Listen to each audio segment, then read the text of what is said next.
Welcome to Audit Archive, where we run you through some of the most questionable and rather atrocious police encounters.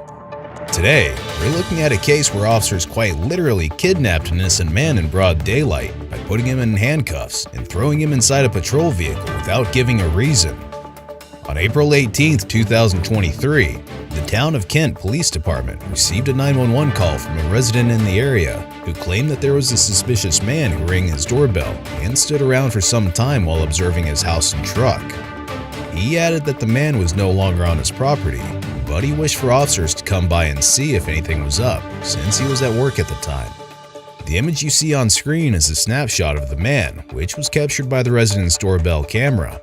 Since the snapshot was not yet provided to the officers, the resident described the suspicious man as a white male wearing a brown hoodie and gray pants. This piece of information later plays a significant part in the encounter. Kent Police Department. Hey, what's going on? I live over at Seven Road. I just saw somebody ring my doorbell. I usually have no problem with people like soliciting around, but dude was like looking up and down my house. He stood there for a little while. He was writing stuff down, and then I saw him on the Google camera go into my driveway, and it looked like he was looking at my truck. I don't know if you want to just send somebody over there to see what this guy's doing over there. He's not at my property anymore, but I can describe him to you. A few minutes after this call, dispatch advised the nearby units to respond to the neighborhood and investigate the unusual activity. During this, another man, namely Ryan Theodore, also a resident of the neighborhood, was on a walk about 4 blocks from his home when the Kent police chief made initial contact with him. In the video uploaded by Mr. Theodore that includes all the footage from this encounter, he wrote that the chief pulled up alongside me in an unmarked car and began questioning me without telling me he is a police officer. He tells me he's going to follow me, so I turn around and start walking home. Then when other units surround me, I start recording. The following footage was recorded on Mr. Theodore's mobile phone, which he promptly pulled out when more units started to surround him. In the footage, Officer Gasparini can be seen physically intercepting Mr. Theodore and immediately stating that he was being detained.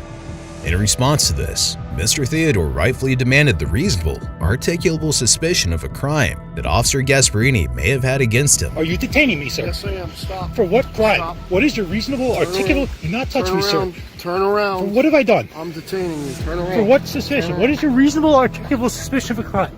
However, Mr. Theodore did not receive a reply to his questions, and Officer Gasparini negligently placed him in handcuffs and simply stated that there were multiple calls about him. Under U.S. law, it's generally understood that a law enforcement officer must have a legal reason to detain anyone. This is otherwise known as reasonable articulable suspicion, something that Mr. Theodore could be heard asking for multiple times. What is your reasonable, articulable suspicion of a crime? Yeah, multiple calls about you.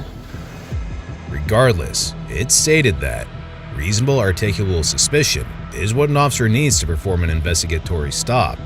An investigatory stop can include pulling over a car, stopping a person on foot to engage in a conversation, and conducting a pat-down or frisk for weapons. In this case, it could be argued that Officer Gasparini definitely did not have a strong enough reason or suspicion to justify the detainment of Mr. Theodore. At this point, Officer Gasparini seizes Mr. Theodore's mobile phone, but luckily, the rest of this encounter was captured on Officer Gasparini's Bodycam. Right after Mr. Theodore was placed in handcuffs, he continued to ask for reasonable articulable suspicion for his detainment.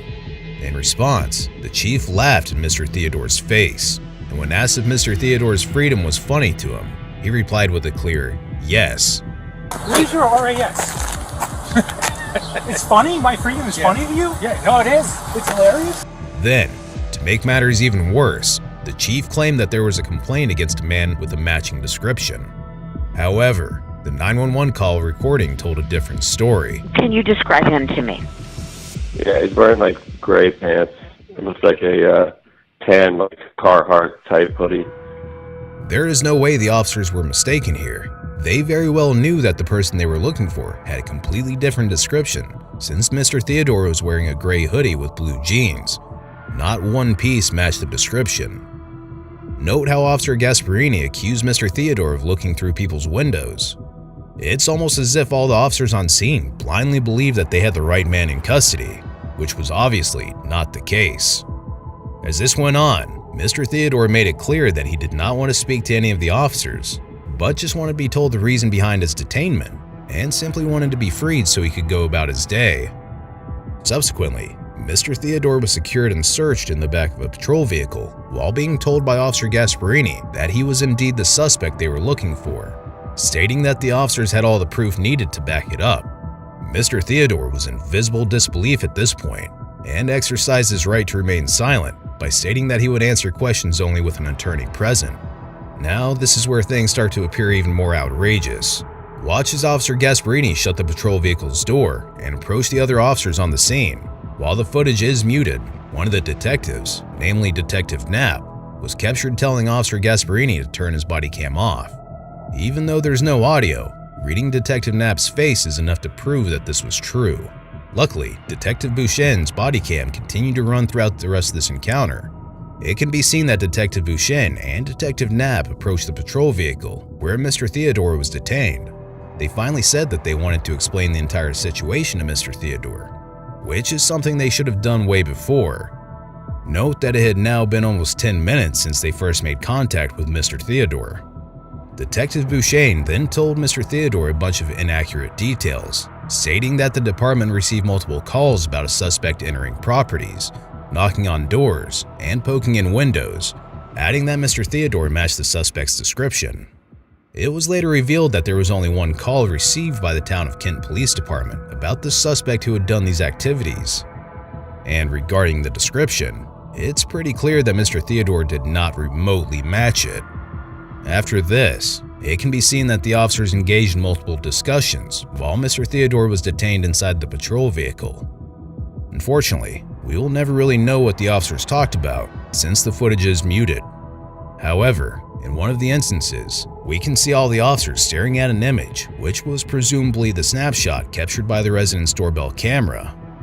This image should have been more than enough evidence to dispel their false allegations against Mr. Theodore. But they still continue to conversate with one another for a few more minutes before finally letting Mr. Theodore free. This portion of the body cam footage captured Detective Bouchen telling the chief that Mr. Theodore was being difficult. And then, Officer Gasparini switched his body cam back on before making contact with Mr. Theodore. He was told by the chief to ask Mr. Theodore if he knew who the suspect in the snapshot was. Note that this is something that Mr. Theodore had nothing to do with, so asking such a question made no sense here. When Officer Gasparini showed Mr. Theodore the image of the suspect, he was rightfully furious at the officers since it was obvious that there was no way they could have mistaken him for the suspect. There's another guy going around. That looks like me? Sweatshirt. Well, You have to find that out beforehand. Before you don't have reasonable articulable suspicion. Well, you we had broke the law. And thankfully, Mr. Theodore continued to exercise his right to remain silent and refused to answer the irrelevant question that Officer Gasparini was planning to ask. He was then uncuffed and allowed to leave. On May 5th, 2023, just a few days after Mr. Theodore posted the footage to his YouTube channel, the Town of Kent Police Department issued a press release regarding an inquiry into the incident. In this press release, Kent Supervisor Jamie McGlasson found no wrongdoing by any of the officers involved.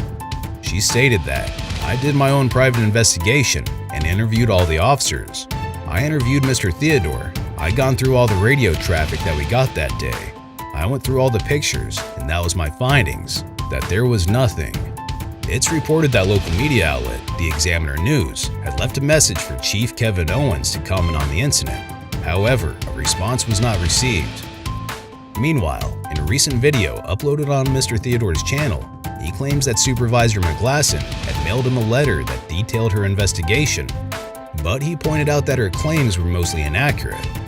He also claimed that Supervisor McGlasson was spinning the entire narrative to clear the department of any wrongdoing. As of the date of this recording, there have been no further updates made by either the Town of Kent Police Department or Mr. Theodore. It's unclear whether Mr. Theodore plans to take legal action against the department. Be sure to check out our previous video, where we cover another outrageous police encounter.